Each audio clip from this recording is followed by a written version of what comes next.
What is going on, Swoopers? Welcome back to another episode of Swoop Luke. In this episode, we're going to be previewing Collingwood's 2025 season with the man, Brodie Holland. You would have seen us doing some work together on Instagram. Mate, thank you for joining me at the home of the Magpies. Oh, it's great to be here, and it's very nostalgic just looking around in Vic Park, and obviously I've spent a couple of years here and played one game. Didn't play a game with Collingwood, but I played one game against Collingwood, believe it or not, out here. So definitely a lot of history around us, isn't it? Yeah. Oh, it's beautiful being back. Like I like the girls play here all the time, so I love that. The VFL Pies. We were just talking about how it'd be nice if this was our home or some sort of home ground. You know, you're playing Fremantle or the Suns or the Giants here. Yeah. 30,000, 40,000 people. Oh, it'd be pretty amazing. I mean, they're probably a fair bit behind to get to that point. Yeah. You know, if you're trying to at least get 60,000 here. But look, it's doable. It would be a big project. It'd be a huge project. But as the MCG gets, obviously busier and, obviously there's a lot of concerts and this, that and the other there. Exactly. You never know. There might be a demand for more sporting grounds and fingers crossed and venues like this. Yeah, 100%. Nah, fingers crossed. As we were recording this, yesterday Collingwood played against Richmond in the Community Shield. We were talking about it a little bit off camera. What did you sort of like? Yeah, I think ball movement is something that was pretty impressive. Obviously, we know Richmond are young and they're probably not going to win too many games, but you still got to get out there in your first hit out and make it happen. And sometimes those first pre-season games can be quite yucky, regardless of how you're going to end up throughout the year and what your form looks like throughout the year. So to be so efficient by foot and hand, they're very good at keeping the ball off the opposition, but still being able to move the ball quick, which is something that obviously the modern game is all about, but they do it as well as anyone. They've got now, when you look through with Perryman coming in and even Membry as a key position player, they're all efficient by hand and by foot. I think Membry kicked 4 goals straight. Bobby Hill kicked 4 goals straight. Yep. So I think, I don't know how many points they kicked. Only kicked 3 or 4 points. It wasn't much. They look all efficient, and that's the modern game, isn't it? Yeah. And they've built a team that's going to be able to kick the ball well, and they've got speed on the ball, and they're going to be exciting to watch. There's no question about that. And they're probably going to win games they shouldn't win based on having that efficiency too. Yeah, and we saw that in 22 and 23, where it was just that chaotic football out the back, scores from back half, which is what the AFL was going towards anyway. Last season, we started hitting scores from the front half because our back line wasn't just functioning as well as it was. But now you got Houston, Josh Dacos with his first full game off the half back line, Quaynor, Maynard when he comes back in. It's a tantalising prospect, isn't it? It is, yeah. And probably the other thing that I noticed last night was their stoppage work. They seem to stand a long way away from the ruckman. So they give themselves a lot of space between player and ruckman, and it forces that play, especially when you've got good players like Pendlebury and Dacos. You've got to go and stand near them. So it opens up the space between the ruckman and they move through with a bit of speed. I don't know if that's something they've been practicing in the obviously the pre-season, but they look like they're trying to get more speed on the ball, more speed through the stoppage, and sometimes it can be a little bit Russian roulette. If you don't get the ball on the way through, the opposition can clean it up. But the good thing is, if you get it clean and you use it clean, you're going to get some really good looks going inside 50 and some scoring opportunities. And we did see that a lot in that game. Nick Dacos, 32 touches in 2.5 quarters of football, and Nick Dacos, you can talk about until the cows come home. He's going to do that sort of every week. But how much do you take out of a game where it is just against a really young, developing Richmond side? Yeah, I mean, it's always tough. It's always hard. I mean, they're still good players. They've got arms and legs. They're still super fit. It's still first pre-season game. They would have been, really excited to put in a great performance. And I thought they were real competitive. They were, in the first yeah. half. And it was just really our efficiency and our ball movement that really got them in the end, and they just couldn't stop us. So I don't think it was through anything other than our pure efficiency that really got us, that gap in the margin at the end of the day. So, I put up something, I think, on my page, just stirring the pot a little bit and said, Kane thinks we won't make the 8. I saw that. And put the scoreline up. But, geez, a lot of these opposition supporters they come from for everywhere. They come for you. Someone said, ha, ha, ha, you know, you played the Tigers, I'll be lucky to win 4 games. But I said, well, how many sides are going to beat them by 85 points in shortened quarters in your first hit out as well? Right. Yeah. So there's a few things to consider. But look, they've gone in pretty strong, obviously, last night. They look like they're going to try and set themselves right up from round 1 to round 5 to make sure that they win as many of those games early as they can and set the season up. So, and that's what we've got to do based on what took place last year.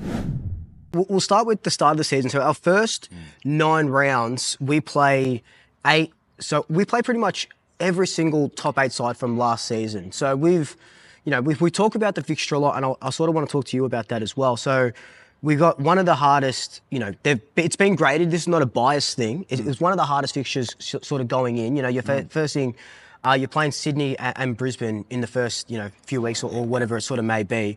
How much, look, I know we have to play everyone eventually. Yeah. How much does a strong start or a hard start to the fixture really matter if you're just going to play them anyway?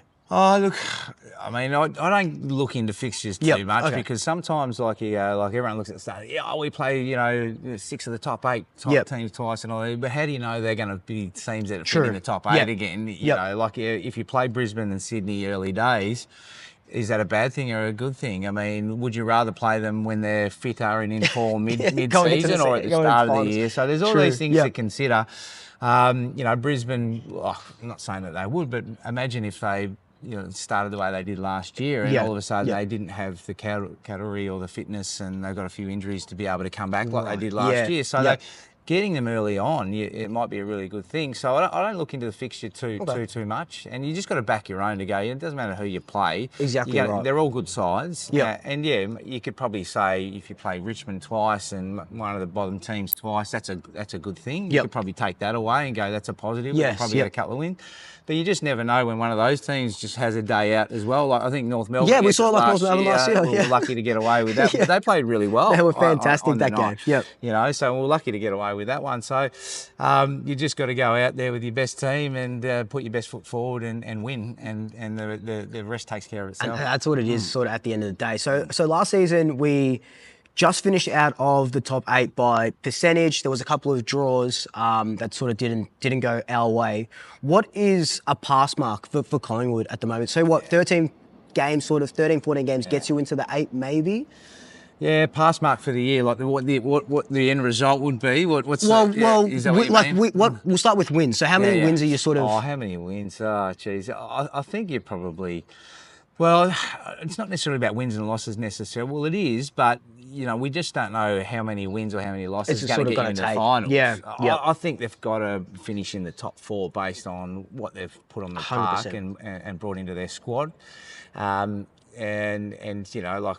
you'd like to think that only injuries are going to stop them from making the top 8.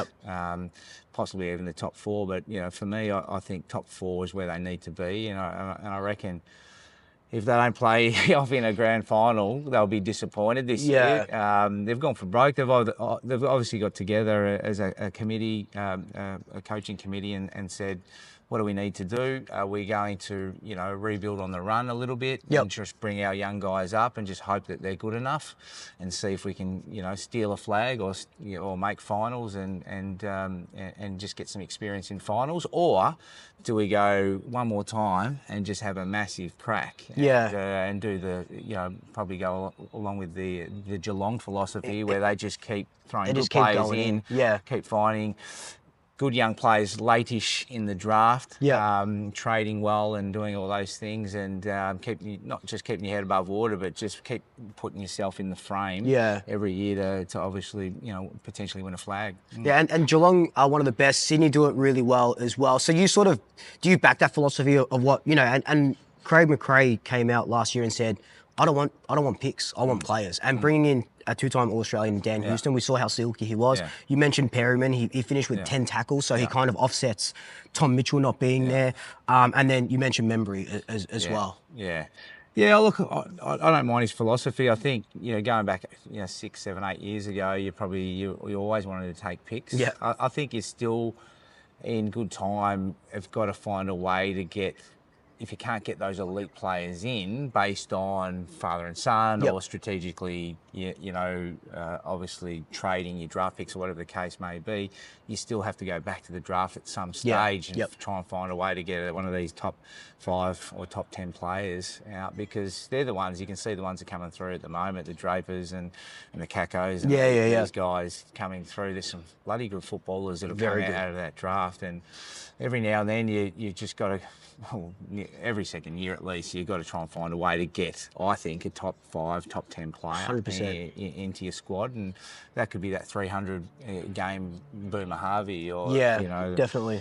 A Wayne Carey type. It's a once in a generation player that's going to help you win 2 or 3 flags and create a dynasty, because they're the type of players like a Dacos is now. I think the good thing about Fly is he can go down this path knowing there's got the Dacos boys up his sleeve, and he's got some good young players, but the Dacos, a player like Dacos, you can build a side around for many years to come. 100%. And he'll help you win more than his fair share of games on his own, even if he's in a poor team, as far as I'm concerned, because he's just so good. He is. And I think, with that sort of philosophy as well, Tommy McGuan, we're picking him up next season. That's true. They reckon he's maybe a top 15, even top 10 as well. So I think everything sort of, look, they know what they're doing. They know they've got the list manager, and Justin Lepage, bringing in 2 key position players as well in the draft in the 50s is sort of huge. But with season 2025, we know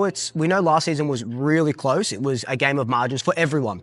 For everyone, it was a game of margins. We started 0-3. By the halfway mark, so let's say around 13 and 14. Are we sort of pushing for, if we're not in that sort of top 6 bracket, there will be some alarm bells ringing? Oh, I would have thought there would be. Yep. And by that stage, what do you do? Do you, if you're not going to make finals at that stage, you nearly put the cue on the rack and just bring every kid in and give them an opportunity to play some footy. But let's not go there. No.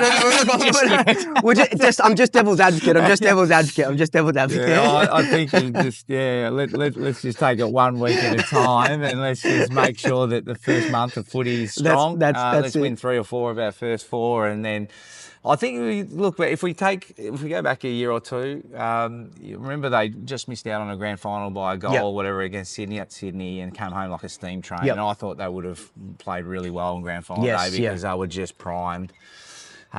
Sydney were cooked. They were just limping to the line. So don't worry about how good Geelong were that year. Yeah, they were a bloody good team, and they deserved the flags, no question about that. But that would have been a great game. Would have been, Geelong and 100%. The year after we win it, you got 2 years in a row where you go right to the end. And what happens there is you got 2 years in a row with your older players who are a little bit sore, maybe need operations, maybe need limited pre-seasons. You got your kids who are burnt out. You go away on holidays, you come back, and by the time you come back, it's Christmas time, and you got 2 months in the season. So practice games are starting. So, and I know these guys go away and keep themselves fit, but there's nothing like doing match conditioning and training and actually specific training to your needs, and getting a really good workload in.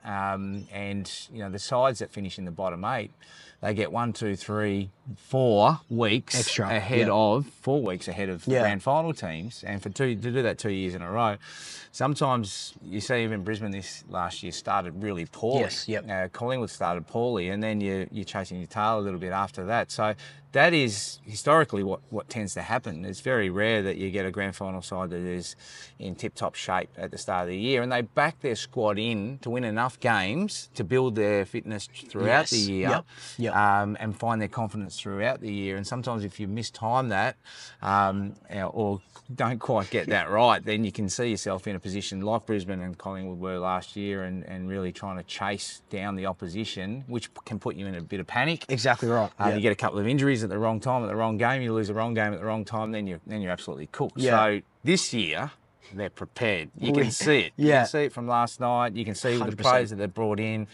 They're super fit. Now the question mark is, what do they do with Mason Cox? And are they going to play Will Park, continue to play him? And there's so many different questions. But you've got options. They're good now. questions. They're good questions. Like last year, at one point we had like 15 or 17 on the injury list. So you're bringing in a Ned Long, a Lockie Sullivan, these young kids that probably, not that they didn't deserve their go, but it probably wasn't their time, but you're forced to. And then you see the VFL team suffer and stuff like that. How much do you sort of buy into, look, the media at the moment, the only thing they have against us is too old, right? Oldest list in the comp. I think it's the oldest list maybe going forward just in general in the history of the AFL.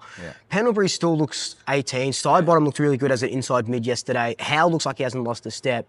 How much do you sort of, from what you've seen throughout your journey in football, and I know it's a little bit different with sports science now, but how much do you sort of buy into what the media's saying where they're too old, they're going to drop off? Like what they were saying for Geelong for so long, and they go and win a flag. Yeah, I think they've got the luxury of being able to move guys out and bring some kids in anyway. Like you've got the Will Parkers and these guys coming through, and Ed Allen and guys like that anyway. And I think they've got enough quality I think the problem is, more than anything, is if you do get a couple of injuries to those older guys who don't probably recover quite as well throughout the week. True. Yep. If you get a couple of Neagles and you 3 or 4 of them get injuries, then it can leave your depth a little bit questioned.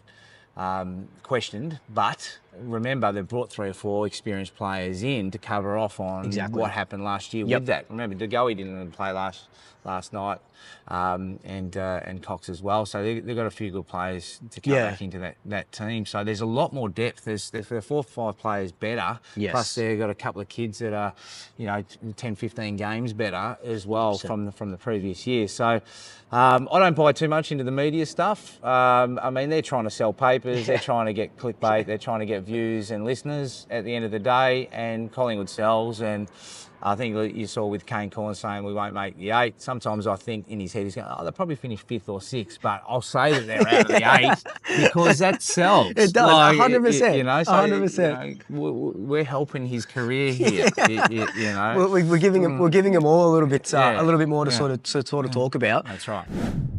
Season 2025. Who are you most excited to see at the Pies? Like either someone that's going to break out, or even if it's just one of the middle bracket, as in like a middle age bracket, sort of like a Quain or a Bell or someone. Yeah, I've seen Quain has been having a ripping pre-season. So I love him to have a great year. Ed Allen's someone that I would love to see do really, really well. I just think they need someone like that to jump up, like a Will Parker or an Ed Allen or someone of that in that age bracket. Because that's probably one thing the media are selling at the moment is who do they have coming underneath? They don't have any quality under 22s. So you bring, all you need is one, maybe 2 to come in and play their role. They don't have to be stars at this stage.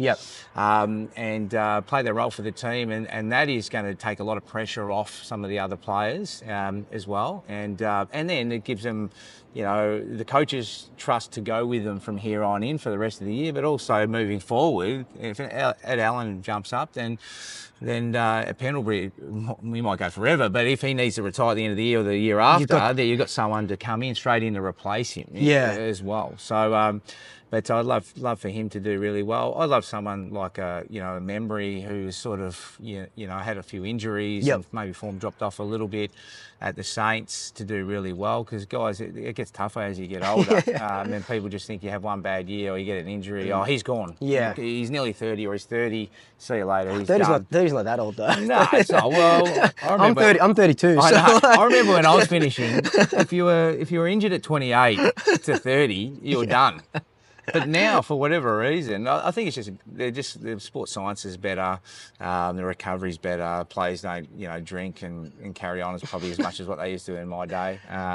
So, especially at the start of my career, it was more of a social drinking culture, whereas now they're finely tuned athletes that look after themselves really well, and that can extend your career by, an extra 5. Plus, they're not.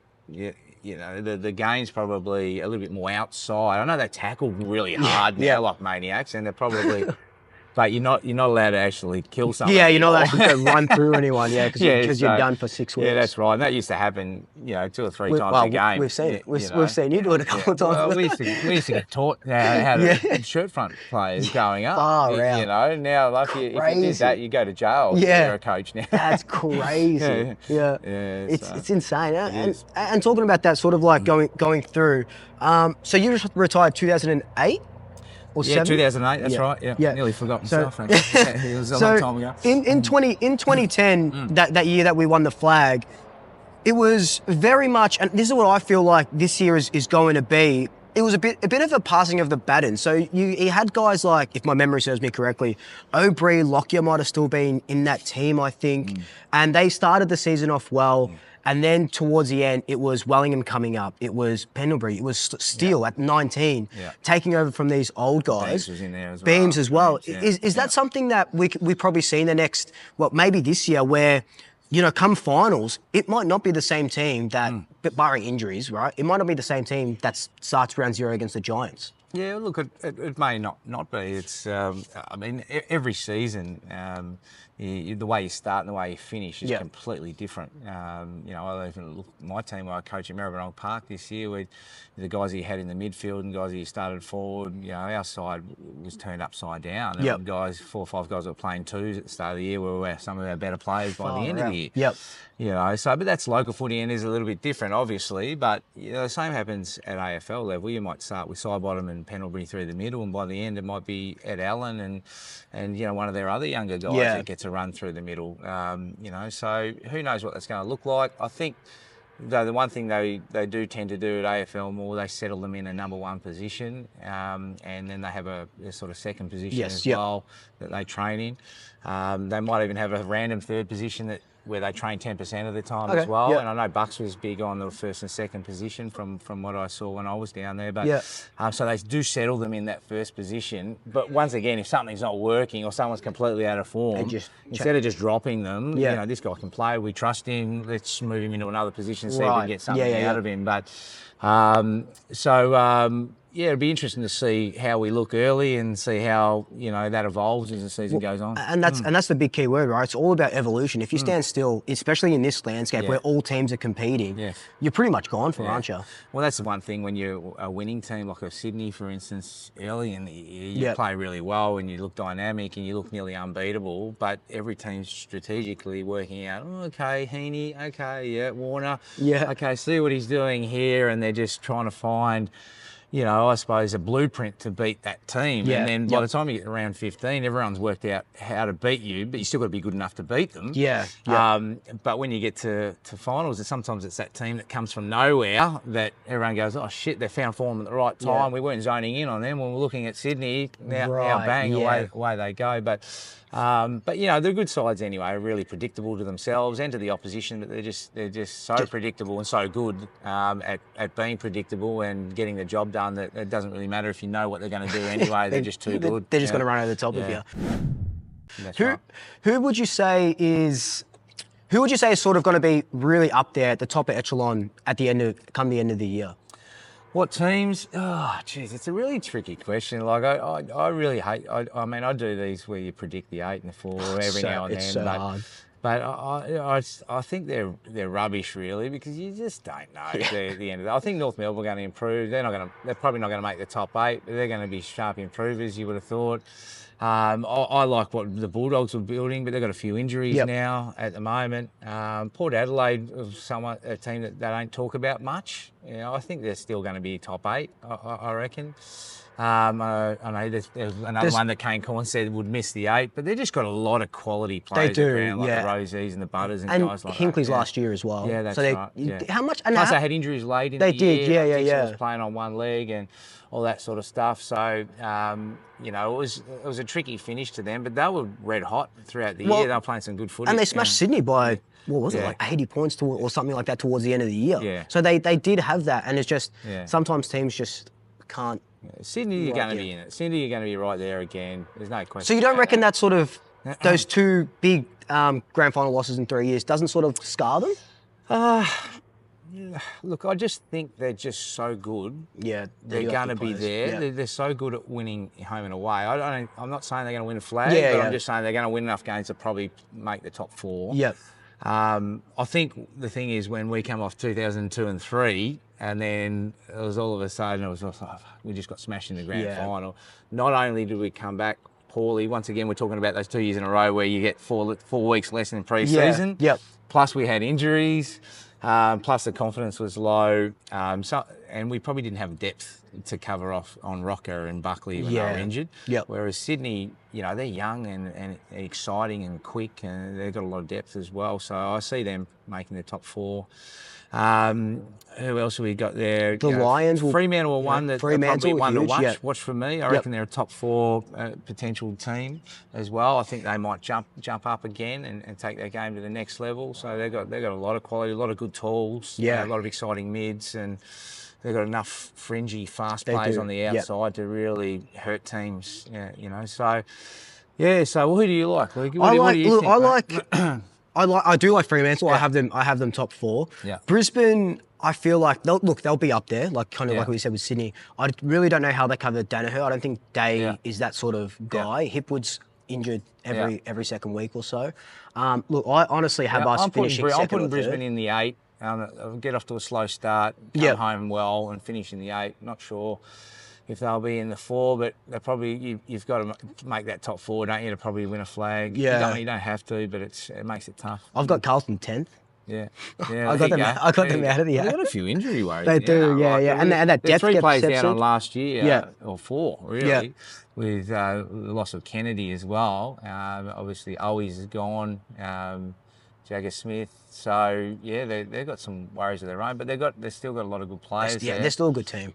So I'd say they'll be pushing for the 4, maybe 5th or 6th. I'd probably put them in. Yeah, I'd love them to miss completely. Oh, but, me too. Absolutely, me too.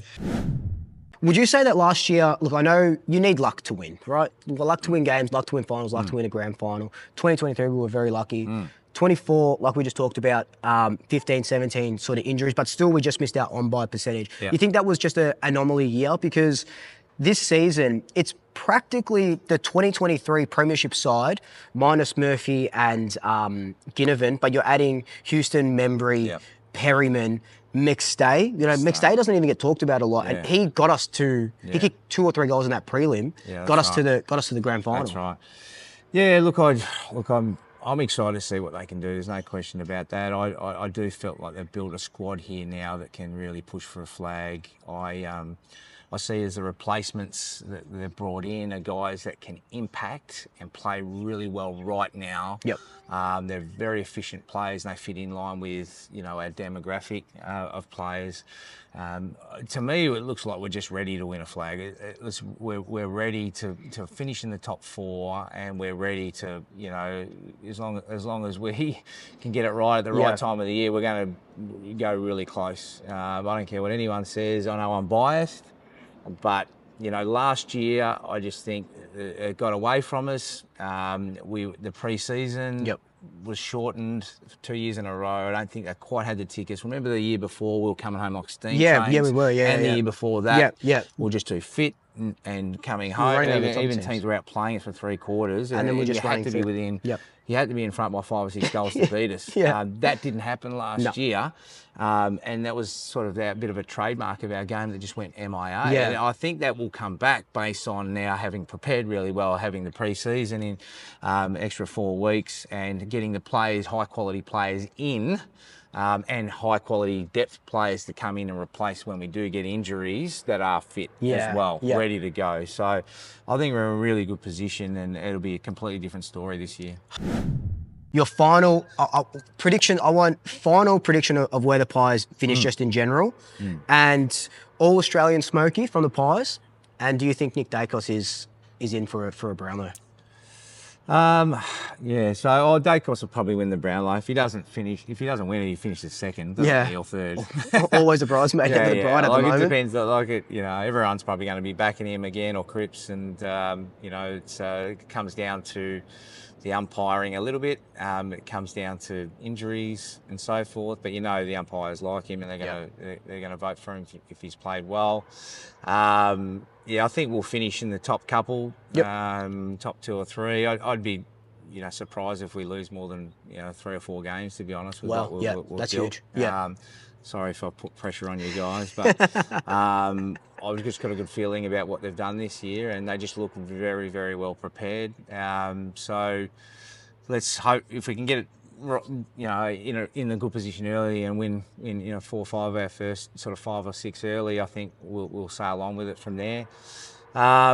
Doesn't always equate to a flag, obviously, you know, but you've got to be in that top 4 to give yourself the best possible chance, and I think we'll do that. And what was that? All Australian? Yeah, Smoky All Australian. Oh, Smoky All Australian. Oh, We saw Darcy Cameron come close. Yeah, could be okay. a Smoky. Yeah. Yeah, I don't know. I reckon he could be someone that could certainly do it.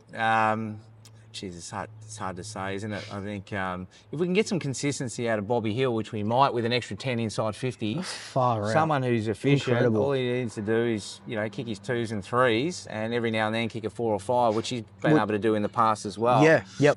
You kick 40, 50 goals, and maybe he might be a all-Australian forward pocket type. That's as well. that's actually good. Yeah. I haven't heard that one yet, so that's a good one. Yeah. Brodie, thank you so much, mate. Where can Lucky. we find you on socials? Oh, obviously just at Brodie Holland at Instagram at the moment. Find me on there. I've got my own little local footy coach page as well, at local footy coach, which I'm sort of dabbling away at the moment as well. But just find me on Instagram. That's where I do most of my best work. It is. It is. And so yeah, find me on there and come and say good day. And I'll see you here again the week of the grand final, mate. Yes, let's do it Done. again then. Done. See you, mate. Love it. Sounds like a good plan. Appreciate it. Thanks, See you, mate. mate. See you guys.